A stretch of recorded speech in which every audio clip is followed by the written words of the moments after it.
Is there life after death? What proof do we have?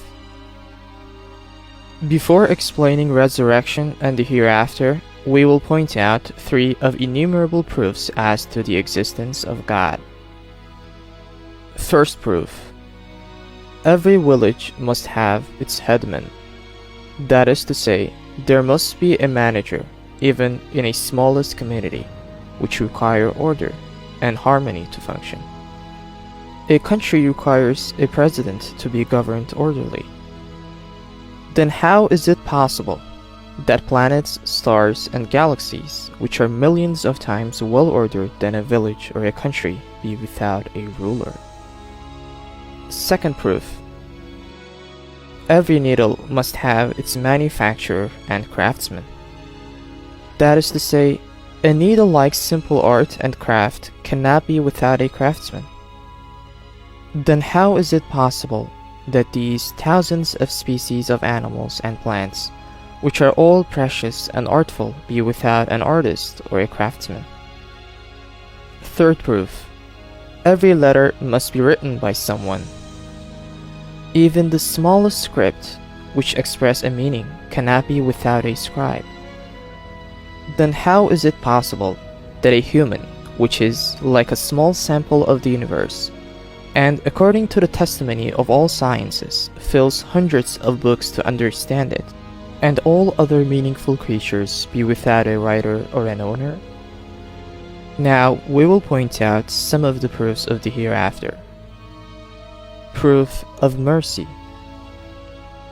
Since we see as clearly as the sun and daylight, a general mercy and all-embracing compassion and munificence on the face of the earth.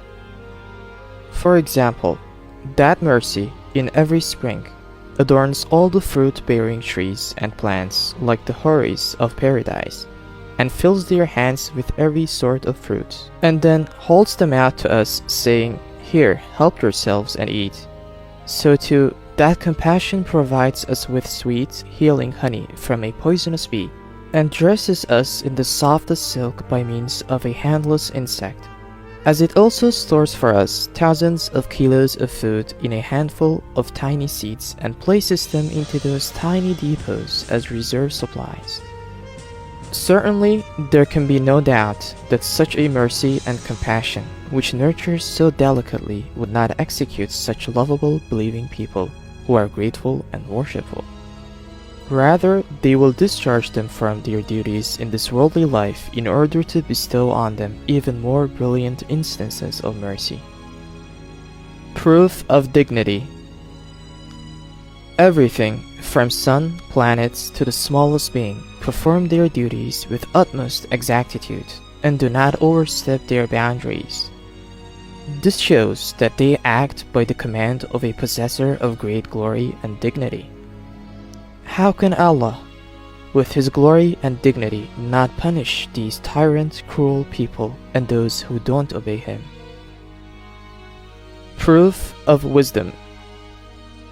It is apparent that the being who controls this world does so in accordance with an infinite wisdom. Do you require a proof? It is the preservation of interest and benefit in all things. Do you not see that numerous wise benefits are intended in all the limbs, bones, and veins of man, even in the cells and in every particle of his body? Do you not see that from certain limbs wise benefits are to be had as numerous as the fruits of a tree? All of this shows that matters are done in accordance with infinite wisdom. By all He created, He shows us that He has infinite wisdom and that He does nothing in vain. Then how is it possible that, contrary to His wisdom, He would not resurrect His precious human creatures, which are full of wisdom, and execute them? Proof of justice. Justice is of 2 kinds. One is giving the deserving his right.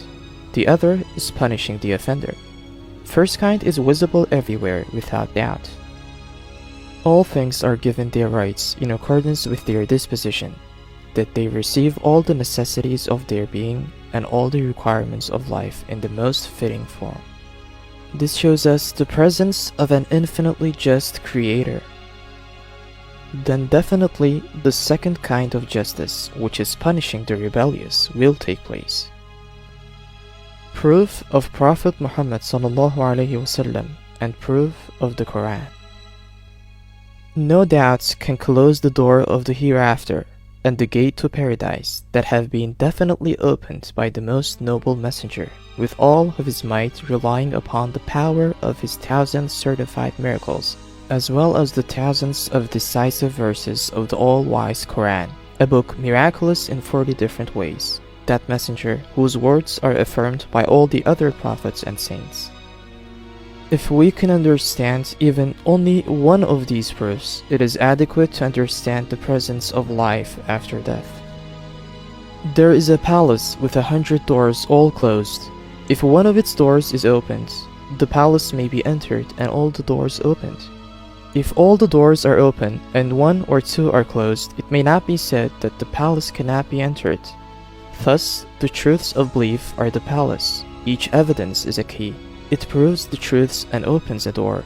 If one of the doors remains closed, the truths of belief cannot be abandoned and denied. Satan, however, in consequence of certain things or by means of heedlessness or ignorance, points out a door that has remained closed, thus causing a person to disregard all the positive evidences. He deceives the person saying, "See, this palace cannot be entered. Perhaps it isn't a palace, and perhaps there's nothing inside it."